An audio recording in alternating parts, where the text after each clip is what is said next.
memang Engkau ajaib di dalam kehidupan setiap kami Tuhan.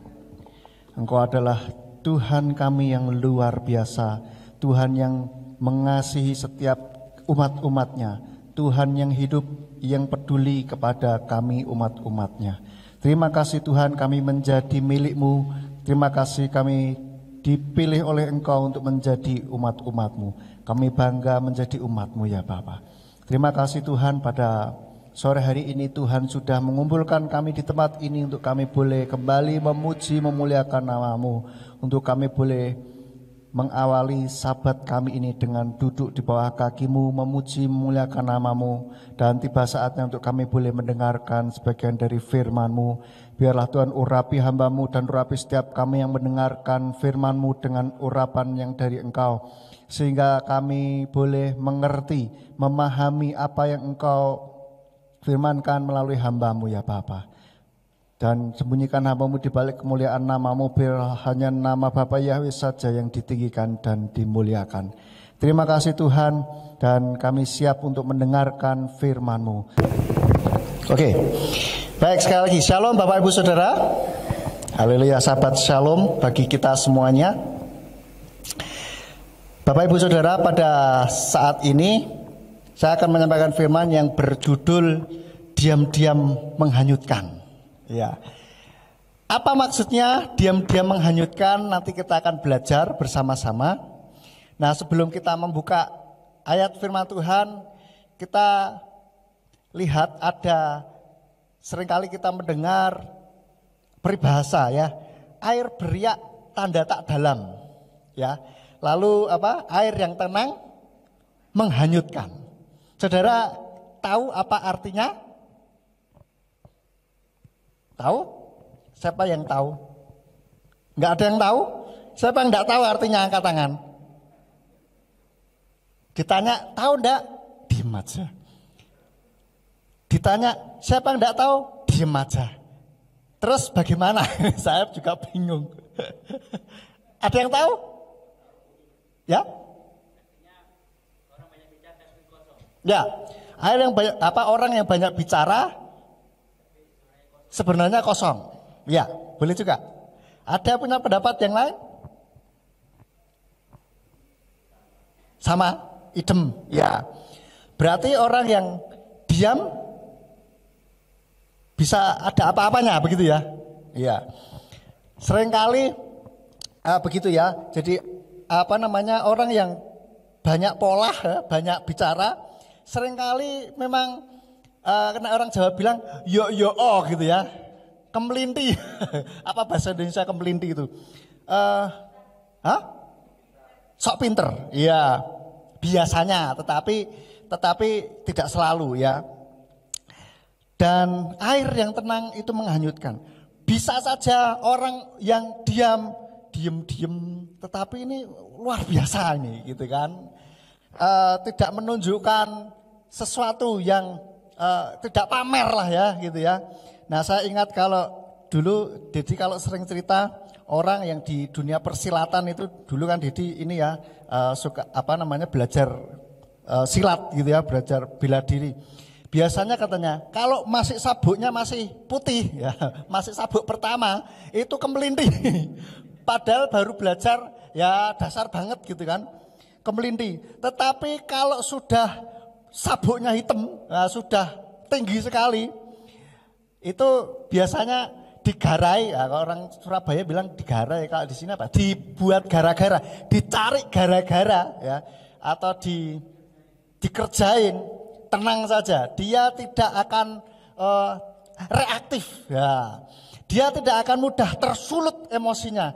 Dia tidak akan mudah bangkit amarahnya dan tidak mentang-mentang lah ya, istilahnya gitu ya.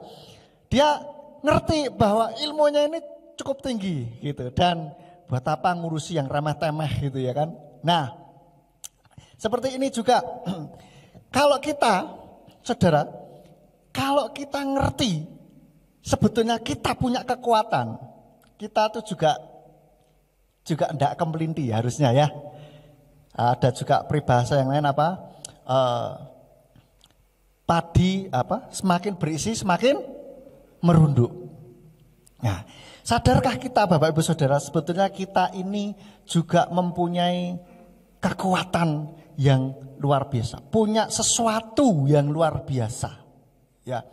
Nah, saya mau membahas tentang kekuatan yang sebenarnya Tuhan sudah kasih di dalam kehidupan kita masing-masing. Cuma kadangkala kita yang tidak ngerti untuk mengakses kekuatan itu, untuk mengeluarkan kekuatan itu, seringkali kita lupa. Seringkali kita tidak menggunakan kekuatan itu. Karena apa? Karena kita ini tidak seperti air yang tenang gitu. Beriak terus, ya kalau ada apa-apa, wah langsung panik, bereaksi, reaktif gitu. Ada sesuatu permasalahan langsung bingung gitu, ya piye gitu kan. Atau lagi kalau ada permasalahan langsung stres aku. Ya seringkali begitu Bapak Ibu Saudara ya. Seringkali, mudah-mudahan kita tidak begitu. Kalau kita seringkali begitu, mulai malam ini bertobat. Amin Bapak Saudara. Nah, bagaimana, apa itu kekuatan kita? Ya, kita tidak perlu koar-koar juga ya kan?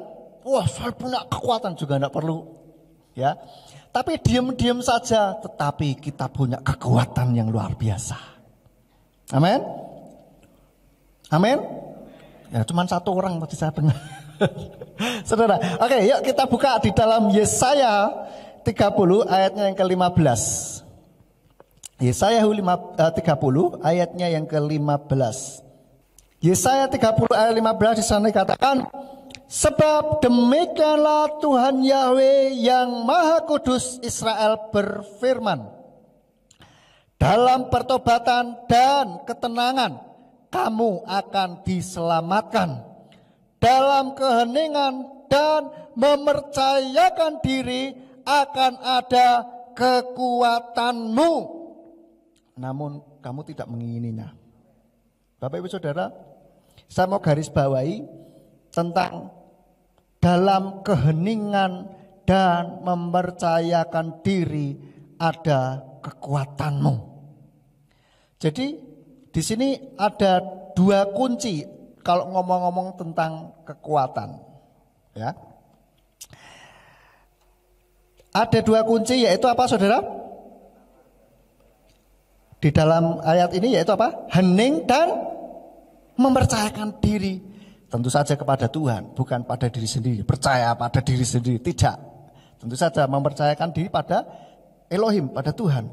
Nah, saya tidak akan membahas tentang mempercayakan diri kepada Tuhan karena sudah jelas buat saya. Untuk kita semua juga saya yakin saudara sudah ngerti, karena di dalam Yeremia 17 ayat 7 sampai 8 di sana katakan, berbahagialah orang yang mengandalkan Elohim. Dia akan seperti tanaman yang ditanam di tepi aliran air. Nah, ini sudah jelas semuanya. Saya yakin Bapak Ibu Saudara kita semuanya pasti sudah paham untuk hal ini. Nah, satu lagi, karena ini ada kuncinya, itu ada dua, hening dan mempercayakan diri. Dan kalau mempercayakan diri ini sudah jelas, maka saya membahas tentang yang hening. Keheningan ini yang saya mau bahas pada malam hari ini. Seringkali kita lupa untuk melakukan hening ini, ya, karena kuncinya dua, jadi tidak boleh salah satu. Bapak Ibu Saudara, betul ya? Bukan hening bukan ayatnya tidak berbicara begini, dalam keheningan atau mempercayakan diri, tidak. Tetapi ayatnya dan, dalam keheningan dan mempercayakan diri. Artinya harus dua-duanya ini kita lakukan. Ya. Nah, kalau hening ini apa? Kalau saya buka dalam Kamus Bahasa Indonesia, hening ini tenang, diam, gitu maksudnya. Ya. Nah, kalau dalam sisi rohani bagaimana kita bisa diam? Apakah cuma hanya sekedar diam, duduk diam, cuma sekedar diam, tidur pun diam, betul enggak? Kecuali yang ngorok. Dan yang tidurnya kayak bayi gitu ya. Masih kecil itu bayi kan kesana ke sini, nanti kepala tadinya di sini posisi balik ke sini, bangun-bangun loh kok sudah kasur berantakan semuanya. Itu lain masalah. Tetapi kita harus hening, tidak hanya sekedar hening, mengheningkan cipta, diam tunduk kepala, wis, tidak. Tetapi berbicara ketika kita duduk diam di bawah kaki Tuhan, yaitu apa? Saat teduh. Seringkali kita lupa hal ini. Kita lupa tidak melakukan keheningan ini. Ketika ada permasalahan datang, kita lupa untuk diam, untuk hening sejenak. Ketika permasalahan datang, seringkali kita lupa untuk hening. Loh, justru ini harus ditangani. Nek diam tak lihat terus piye gitu kan? Kita akan bingung seperti itu. Kalau cuma diam saja bagaimana masalah ini bisa selesai? Kita berpikir seperti itu. Oleh karena itu, saya harus terus melakukan sesuatu kerja muter ya. Bahkan mungkin kalau kita bergumul di dalam masalah perekonomian, mungkin kita harus kerja terus dari pagi sampai malam, kaki jadi kepala, kepala jadi kaki, ya kan? Wes pokoknya terus bekerja seperti itu. Lupa bahwa Tuhan katakan dalam keheningan dan mempercayakan diri terletak kekuatan kita. Kenapa kok harus hening? Pertanyaannya kan begitu. Lah terus kita hening terus masalah selesai begitu saja. Lah kok enak nemen ya? Kok enak? Saya tidak katakan bahwa ketika kita hening lalu masalah selesai dengan sendirinya. Tidak. Firman Tuhan pun katakan tidak seperti itu. Ya, dalam keheningan itu terletak kekuatanmu. Artinya apa? Ketika kita hening, kita mendapatkan kekuatan dari Tuhan. Nah, yang pertama, hening ini membuat kita itu bisa jernih dalam berpikir dan kita bisa berdoa. Ya, hening ini membuat kita bisa jernih di dalam berpikir. Kalau pikiran kita jernih, maka kita mengambil tindakan itu akan efektif dan efisien. Amin Bapak Ibu? Betul tidak? Kadangkala kita lupa, ternyata solusinya tanda kutip sepele, cuma gitu aja ternyata. Kadangkala solusinya ada di depan mata, tetapi kita tidak bisa memandangnya begitu. Atau pernahkah saudara begini? Rasanya stres, banyak permasalahan, lalu saudara curhat sama orang lain. Ya, saudara rasa bingung, piye to ki? Ya, bagaimana? Apa jalan keluarnya kita kayak bingung. Terus setelah curhat sama teman kita, terus teman atau siapalah, ketua MK atau mungkin Bapak Kebala begitu ya, curhat sama mereka, lalu mereka cuma ngomong, lah nek gitu coba begini aja. Terus kita langsung ting gitu. Oh iya, kenapa nggak kepikir ya? Itu kan bisa saya lakukan. Pernah? Sering. Ada yang sering malahan. Pernah ya? Nah, saudara, ini membuktikan bahwa ketika kita bingung, panik gitu ya, itu akan membuat kita berpikir tidak jernih. Dan akhirnya malah bisa memperkeruh suasana. Nah, kita lihat buka dulu ayatnya di dalam 1 Petrus 4 ayat 7 atau 1 Kepa 4 ayat 7. Di sana dikatakan, dan akhir segala sesuatu sudah dekat.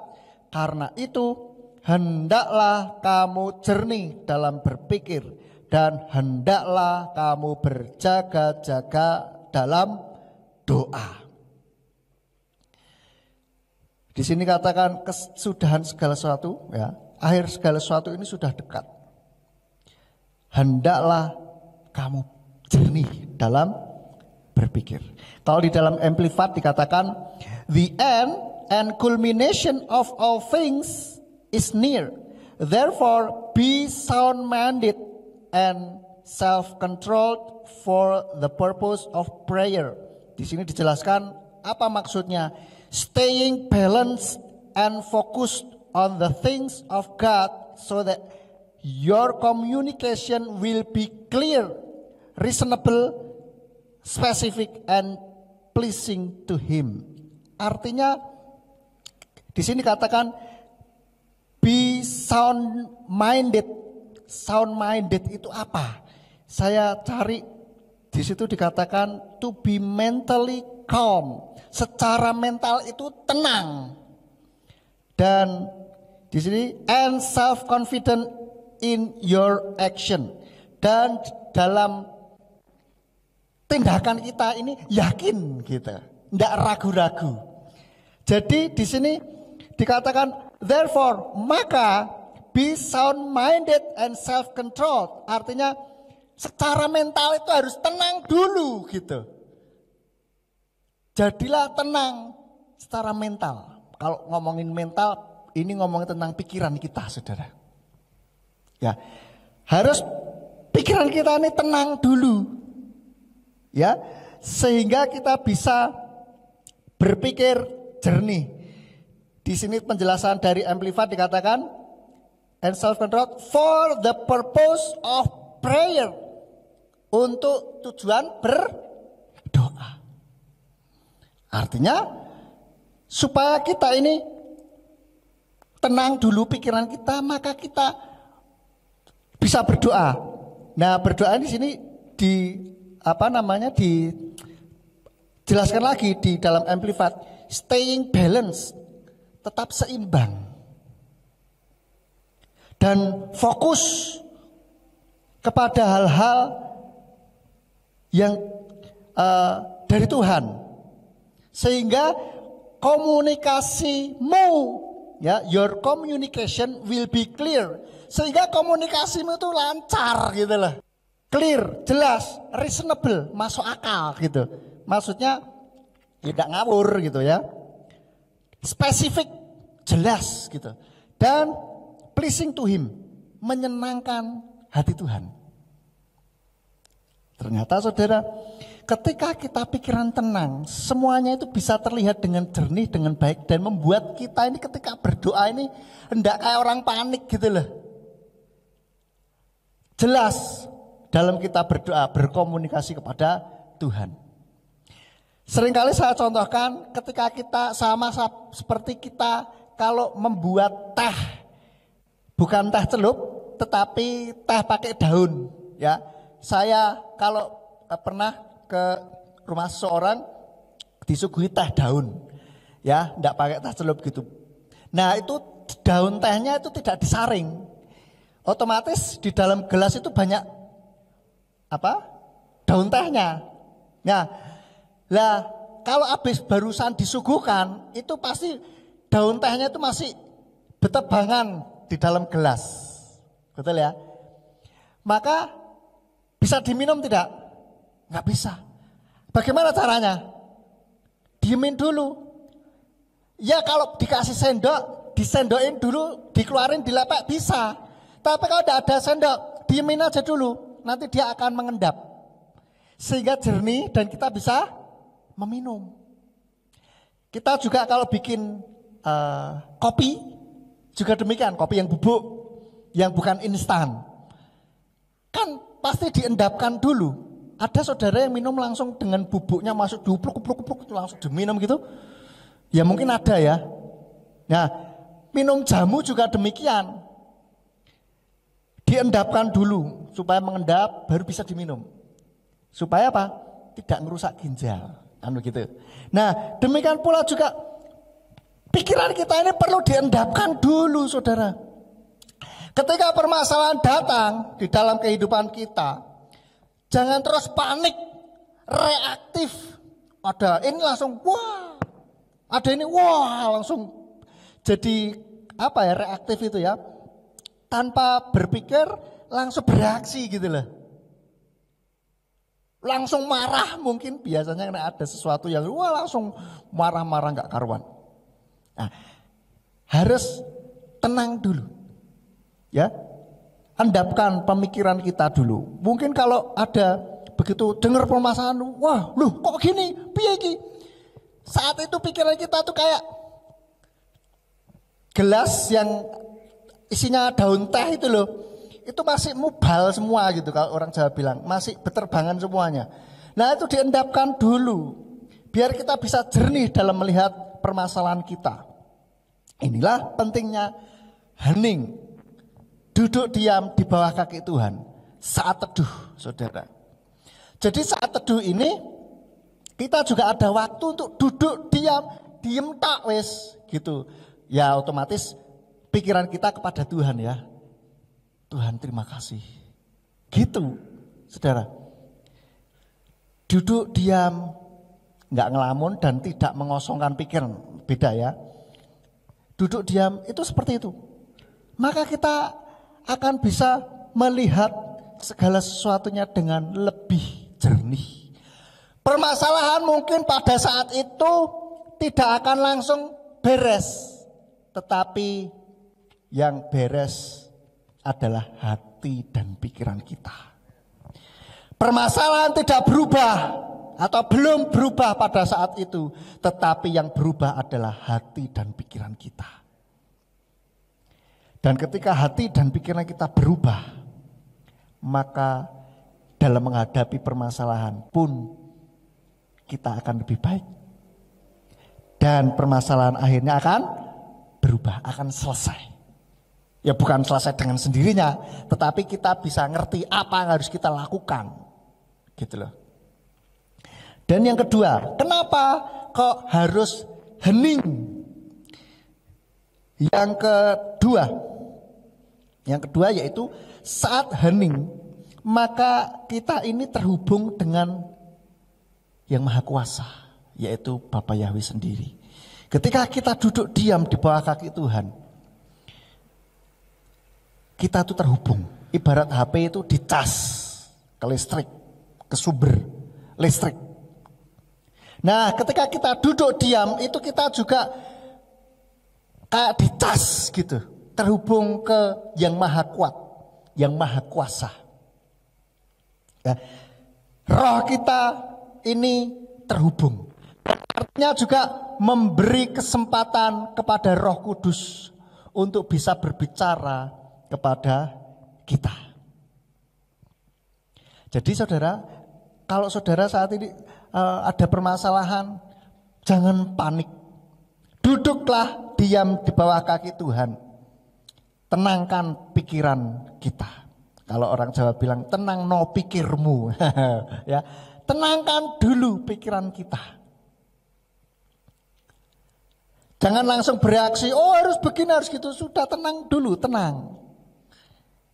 Kalau kita bereaksi dengan di waktu panik, pasti bisa-bisa salah langkah, tambah bubar itu.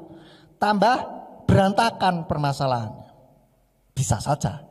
Tetapi kita ketika duduk diam, kita mengerti langkah apa yang harus kita ambil. Saya tidak tahu apa yang sedang kita Bapak Ibu Saudara hadapi saat ini. Pasti yang jelas semua sedang ada permasalahan. Namanya orang hidup pasti ada permasalahan, ada pergumulan, ya. Kita duduk diam di bawah kaki Tuhan, memberi waktu untuk Roh Kudus berbicara kepada kita. Kadang-kala muncul insight, ya bahasanya psikologi insight, kayak ide tiba-tiba muncul ting gitu ya. Oh, ini wae piye? Ya. Terus akhirnya kita lakukan, oh iya kok bisa ya gitu ya, wah kok baru kepikir. Nah itu Roh Kudus bisa berbicara ketika kita duduk diam. Maka ketika kita ada permasalahan datang kepada Tuhan, jangan cuma terus panik. Tuhan piye iki piye wae.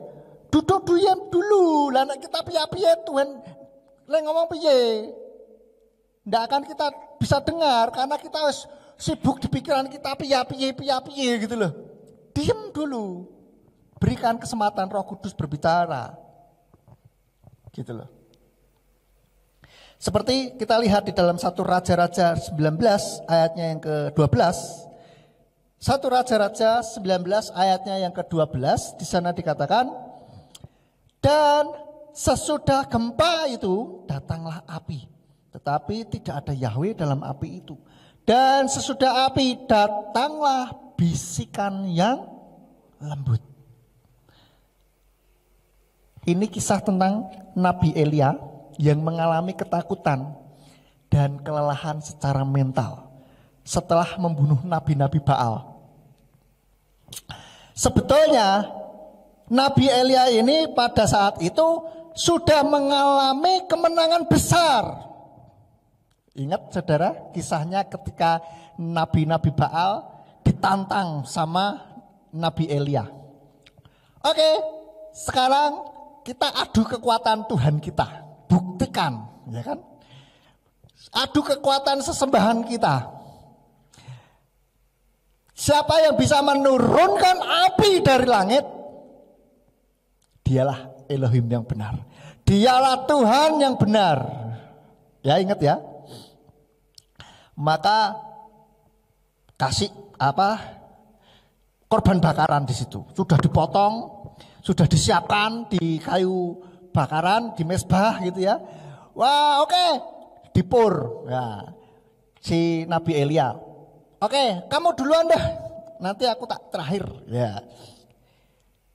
Maka dari pagi sampai menjelang sore kalau tidak salah, itu mereka berdoa puter-puter segala macam, bahkan sudah noreh-noreh segala macam, tidak keluar apinya. Tetapi begitu Elia berdoa, langsung turun api dari surga. Bahkan itu korban bakaran tidak cuma keringan gitu, disiram dulu. Malah tambah susah kobongnya saudara. Tetapi begitu itu disiram langsung kobong, habis langsung. Ya, dia sudah menang sebetulnya. Menang besar itu. Terus akhirnya ditumpas toh nabi-nabi Baalnya itu. Nah, ini kisah sekolah minggu. Pasti saudara ingat, kalau lupa ya, ini saya review sedikit lah ya. Nah, itu sebetulnya dia sudah menang. Cuman ternyata secara mental Elia sedang lelah. Saya pernah menyampaikan firman yang berjudul kalau tidak salah makanan jiwa. Saya berikan contoh kalau Elia ini sedang lelah jiwanya gitu ya.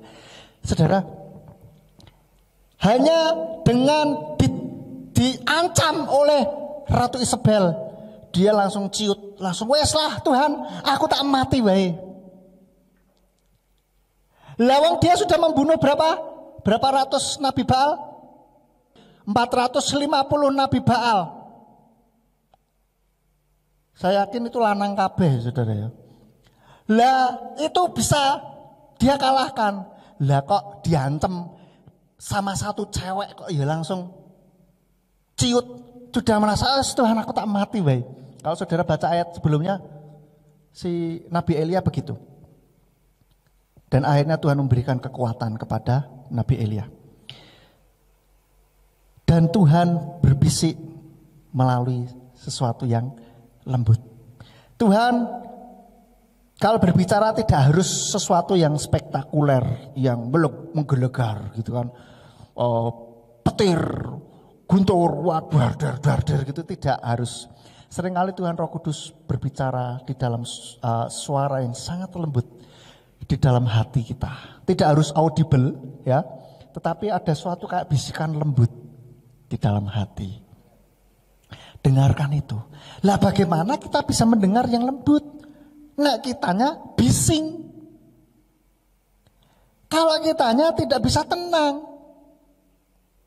Contoh saja kalau saya tidak pakai mic, saudara apakah bisa mendengar suara saya? Oh masih bisa karena diem semuanya. Cobalah kalau saudara ngobrol satu sama lain, saya tidak pakai mic, bisa dengar? Tentu tidak. Demikian pula dengan hubungan kita dengan Tuhan. Seringkali kita perlu duduk diam. Dan ketika itu membuat hati kita yang mungkin pada saat itu tawar, itu akan mendapatkan kekuatan yang baru dari Tuhan. Seperti dalam Amsal 24 ayat 10 di sana dikatakan, jika engkau tawar hati pada hari kesesakan, kecillah kekuatanmu. Saudara, ketika kita ada permasalahan, lalu kita tawar hati, kita pesimis, kita waduh, piye ya? Waduh, piye wae. Hati kita tawar, maka kita malah tidak ada kekuatan. Kekuatan kita jadi kecil. Firman Tuhan katakan, kekuatan mental kita ini loh saudara untuk menghadapi. Karena tawar hati. Oleh karena itu, supaya enggak tawar hati, duduklah diam di bawah kaki Tuhan. Kenapa banyak orang mengalami depresi, lalu akhirnya bunuh diri? Karena mereka tidak mengakses kekuatan dari yang maha tinggi. Mereka lupa mereka punya kekuatan. Mereka lupa mereka punya Tuhan. Apalagi Tuhan kita adalah Tuhan yang benar-benar Tuhan. Amin saudara. Tuhan kita adalah Tuhan yang hidup. Dia yang peduli kepada kehidupan setiap umat-umatnya. Bukan Tuhan yang hanya nyuruh-nyuruh tok tapi gak peduli sama umatnya. Tetapi Tuhan kita luar biasa. Dia sudah buktikan bahwa kasihnya begitu besar buat kita.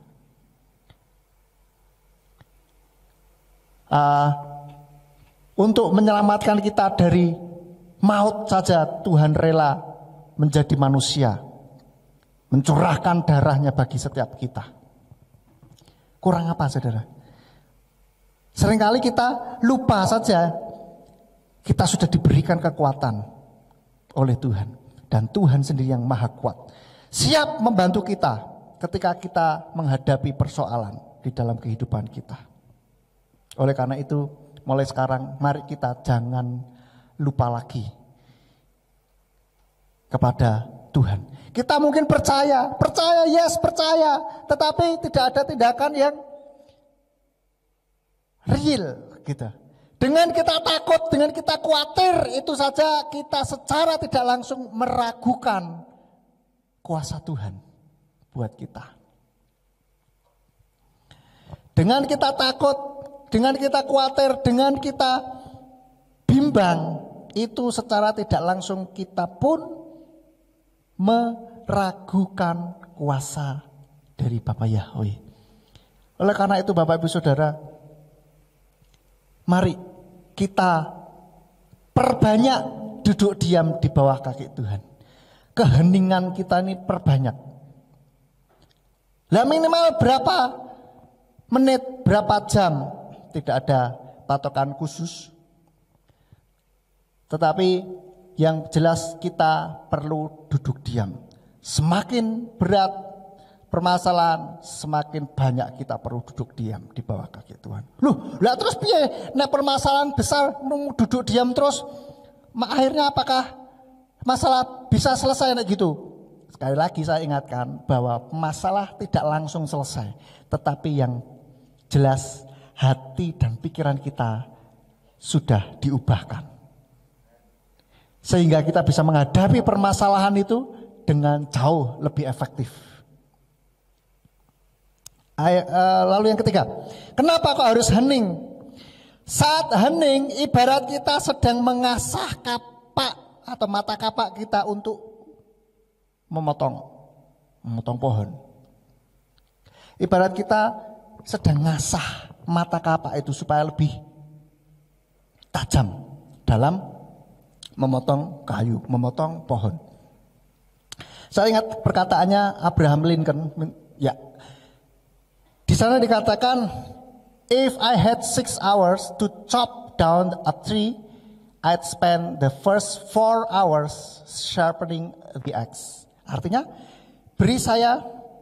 jika saya dikasih 6 jam untuk memotong pohon, maka saya akan menggunakan 4 jam pertama untuk mengasah kapak saya. Berarti 2/3 dari waktu yang disediakan dia gunakan untuk mengasah mata kapaknya. Kenapa kok gitu? Kok enggak langsung ditebang saja? Toh kalau kita beli mata kapak juga masih tajam. Tetapi Abraham Lincoln tidak begitu.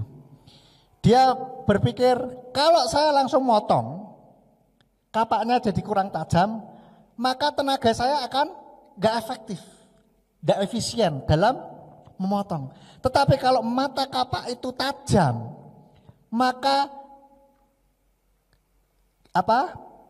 usahanya dia, energi yang dia keluarkan untuk motong pohon itu efektif sekali dan tidak lebih capek gitu. Mungkin kalau dibandingkan dengan yang tidak diasah, ketika motong pohon harus katakanlah 10 kali tebasan. Nah kalau diasah mungkin bisa cukup 5 kali saja. Kan efektif dan efisien. Hasilnya malah bisa jadi lebih banyak daripada yang tidak diasah. Cepet-cepetan lomba gitu ya misalkan begitu. Dia nggak akan buru-buru. Dia mengasah mata kapaknya dulu. Nah demikian pula kita saudara. Ketika kita duduk diam di bawah kaki Tuhan, kita ini sedang mengasah mata kapak kita untuk mengalahkan, untuk memotong setiap permasalahan yang ada di depan kita. Sehingga kita bisa menyelesaikannya dengan efektif dan efisien.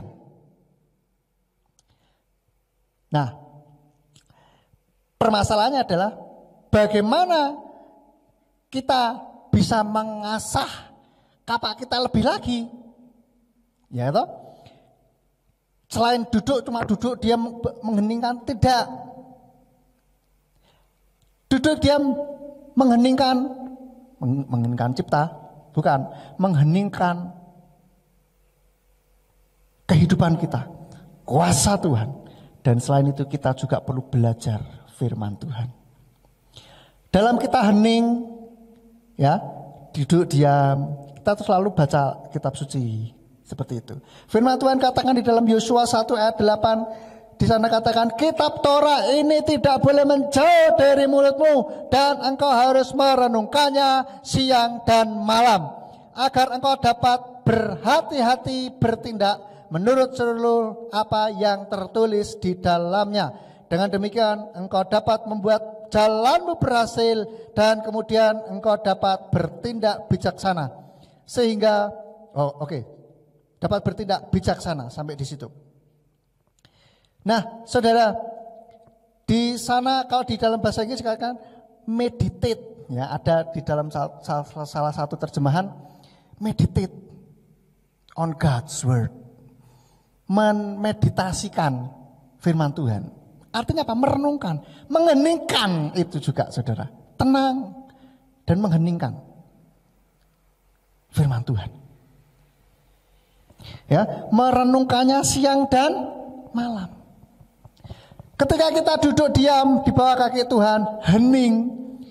Selain kita coba duduk, dia memberi kesempatan Roh Kudus berbicara, kita juga mempelajari firman Tuhan. Jadi nek baca firman Tuhan, baca Alkitab, jangan ngebut. Wah, iki wis jame iki waduh, cepet ae ngebut gitu kan. Selak kerja iki. Lah biar ya bangunnya lebih pagi, ya. Terus pilihlah waktu untuk saudara bisa duduk diam, hening, merenungkan firman Tuhan. Jangan menyisakan waktu, tetapi sediakan waktu untuk merenungkan firman Tuhan. Lah firman yang mana? Saudara bisa ikuti pembacaan kitab suci kita bersama-sama. Di Warta itu ada setiap hari, kita sudah mulai, ini minggu kedua kalau tidak salah ingat, minggu kedua atau ketiga. Untuk pembacaan kitab suci. Kedua atau ketiga ya Pak ya? Lupa saya, ya antara 2-3 gitu. Sudah berjalan. Saudara ikuti. Lah mas kasep gitu kan. Saya sudah tidak ngikutin dari awal. Belum terlambat. Ya, tidak ada kata terlambat. Ikutin saja. Mulai hari ini boleh, mulai besok minggu ketika datang dapat warta baru, nah silakan. Itu di warta itu ada daftar bacaan firman Tuhan minggu ini. Dari Senin sampai Minggu, setiap hari. Ya, bacalah firman Tuhan itu, lalu setelah itu renungkan firman Tuhan. Kadang-kala Tuhan berbicara melalui firman yang kita baca. Ada ketika kita baca sebuah ayat gitu kok tiba-tiba kayak muncul gitu ya, kayak keluar, kayak berbicara kuat, kayak memberikan kekuatan yang baru buat kita, kayak ting gitu ya. Aha, nah seperti itu. Ini Tuhan bisa berbicara melalui itu. Nah, ketika kita merenungkan firman Tuhan siang dan malam, sehingga hidup kita akan berhasil dan kita bijaksana. Artinya hidup kita itu bisa efektif dan efisien gitu loh saudara. Kita butuh apa? Oh, solusinya ini langsung. Tidak perlu trial and error gitu ya. Tidak perlu nabrak sana nabrak sini dulu, tetapi langsung. Oh, Tuhan yang memberi ide. Ngene bae. Jalan ke sini, lakukan ini, lakukan itu. Hasilnya memuaskan, menyelesaikan permasalahan. Seperti itu saudara. Itu namanya efektif dan efisien. Amin. Dan yang keempat, yang terakhir, yaitu secara psikologis. Ini juga membuat kita lebih berenergi. Mental kita ini akan dikuatkan lagi saudara, berenergi. Nah, minta tolong lihat gambarnya. Next, ya. Nah, ini ada skala frekuensi kesadaran manusia. Mungkin kurang jelas ya. Nah, ini ada berbagai macam level emosi yang mempunyai energi tertentu saudara. Ya, kalau yang di bagian bawah ini yang garis-garis ini di bawah itu akan menyedot energi kita, membuat kita capek, lelah gitu. Tetapi kalau yang biru ke atas, dari hijau ke atas itu akan memberikan kekuatan buat setiap kita. Ya, next, ini ada penjelasannya. Nah, ini levelnya itu beda-beda. Ini ada siapa namanya David Hawkins itu membuat disertasi atau buku kalau tidak salah, judulnya Power versus Force: The Hidden Determinant of Human apa itu? Lupa saya. Nah, itu dia mengkategorikan ada berbagai level emosi, energi emosi, ya. Nah, ini ada 20, 30, 50 dan seterusnya naik terus, semakin tinggi itu semakin memberikan energi buat kita. Jadi contoh nih, merasa guilt, merasa bersalah gitu ya, itu energinya itu 30. Jadi 10 pangkat 30. Itu emosinya kayak bersalah, disalahkan gitu ya. Dan itu akan menjadi seperti kayak jahat gitu buat kita. Sehingga menyedot energi kita. Oke, ini bahasa Inggris, bahasa Indonesia dong. Sekali lagi terakhir ya. Nah, ini level energi ke emosi atau perasaan kita. Ketika kita merasa bersalah ya atau menyalahkan, lalu prosesnya dalam keseharian kehidupan nyatanya ini menghancurkan sesuatu, itu levelnya energi itu 30. Itu menyedot energi kita. Ini malu, bersalah, apatis, kesedihan, mendalam, takut, keinginan, marah, bangga. Ini emosi yang bangga ini maksudnya ada emosi yang menghina dan merendahkan. Wah, aku tuh hebat, kamu wah. Nah, itu apa emosinya. Dan prosesnya sombong. Itu termasuk bisa menyedot energi kita gitu, melelahkan, membuat kita tidak bersemangat. Ya, marah, saudara, emosi levelnya marah, emosinya itu benci. Lalu prosesnya bisa bersikap agresif. Ketika kita marah, kita akan capek. Saudara ya, saudara pernah merasakan marah-marah habis itu apa? Capek pasti. Tapi beda dengan kalau kita mempunyai emosi yakin, optimis, memaafkan, memahami, ada rasa hormat yang mendalam. Emosi ini tenang dan hening, itu levelnya energi sukacita, levelnya 540. Prosesnya perubahan kesadaran. Nah, ketika kita tenang dan hening, ini kesadaran kita ini akan berubah. Ya, kita jadi lebih sadar lagi, lebih aware, lebih memahami apa yang sedang kita hadapi. Ini memberikan kekuatan buat kita secara mental. Ada lalu kebahagiaan yang luar biasa, levelnya level kedamaian ya. Itu kita mengalami pencerahan. Nah, terus atau yang paling tinggi di sana katakan level pencerahan ini energinya antara 700 sampai 1000. Emosinya ini tak terlukiskan. Wah, luar biasa sekali. Dan ini kita mengalami kesadaran murni. Ketika kita saat teduh berdoa, menjalin hubungan yang intim dengan Tuhan, ini kita bisa mencapai level itu, saudara. Dan yang dari tengah ini, mulai level 200 ke atas, itu bisa kita dapatkan ketika kita hening, ketika kita duduk diam. Ya Mas, terima kasih, bisa dinyalakan lagi. Nah, itu bisa kita dapatkan ketika kita duduk tenang. Kalau bahasanya orang awam, meditasi, saudara. Tetapi kalau kita ngomong meditasi, wah nanti harus duduk bersila begini. Tidak, ya. Meditasi kita tidak seperti itu. Tetapi meditasi kita duduk diam di bawah kaki Tuhan. Mau posisi apa, terserah. Pokoknya saudara bisa tenang. Yang penting pikiran ini loh, tenang. Gitu. Maka kita akan bisa mengakses energi itu. Kalau secara psikologi itu memang proses alamiah.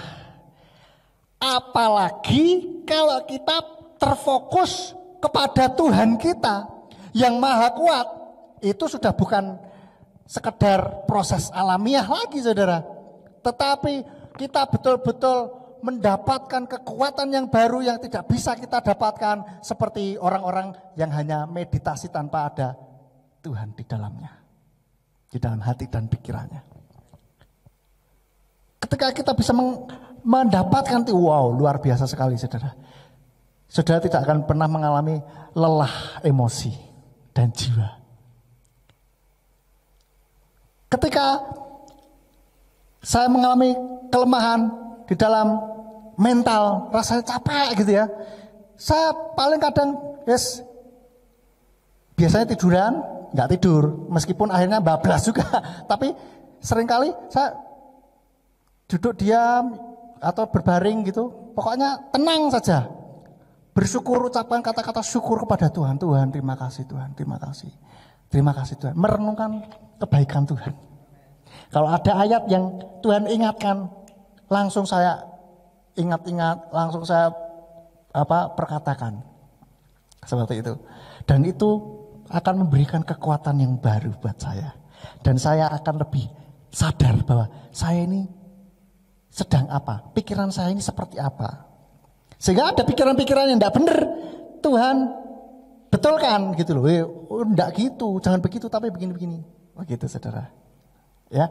Nah, oleh karena itu, mari kita jangan jemu-jemu untuk hening, duduk diam di bawah kaki Tuhan.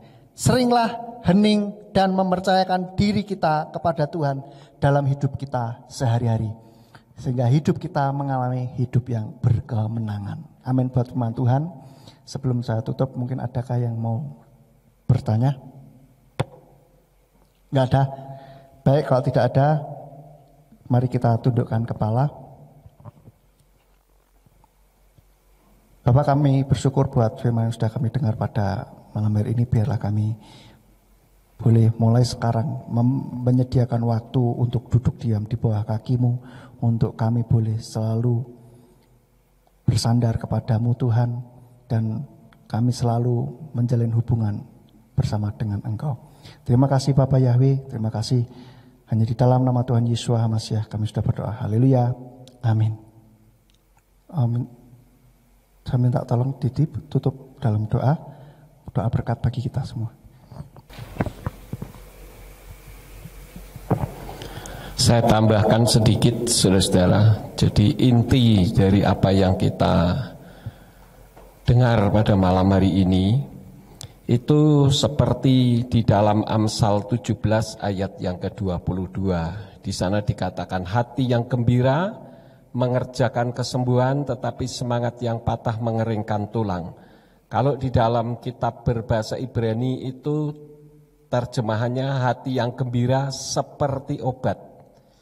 Obat yang dimaksud itu bukan masalah sakit tubuh, tapi juga soal mental. Semuanya itu akan luar biasa.